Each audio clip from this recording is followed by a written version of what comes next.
తెలంగాణ అన్నదాతలకు అండగా నిలిచేందుకు రైతు భరోసా పథకం కింద తెలంగాణ ప్రభుత్వం అందిస్తున్న పెట్టుబడి సాయం రెండో విడత డేట్ ఫిక్స్ అయింది.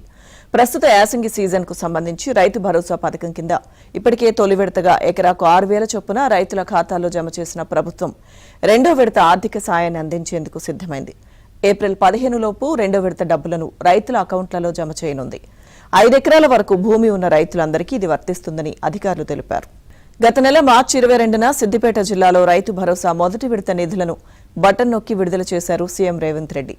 తొలి విడతలో మొత్తం 70 లక్షల మంది భూ యజమానుల బ్యాంకు ఖాతాల్లో నేరుగా 3,590 కోట్లు జమ చేశారు. ఈ విడతలో భూమి విస్తీర్ణంతో సంబంధం లేకుండా 1 ఎకరం కంటే తక్కువ ఉన్నవారు, అంతకంటే ఎక్కువ ఉన్న రైతులకు కూడా ఎకరాకు 6,000 రూపాయల వరకు సాయం అందింది. రెండో విడతలో ప్రభుత్వం 1 ఎకరం నుండి 5 ఎకరాల మధ్య భూమి ఉన్న రైతుల ఖాతాల్లో డబ్బులు జమ చేయనుంది. మొదటి విడతలో అందిన మొత్తాన్ని మినహాయించి 5 ఎకరాల వరకు ఉన్న మిగిలిన విస్తీర్ణానికి సరిపడా బ్యాలెన్స్ మొత్తాన్ని ఈ విడతలో జమ చేస్తారు.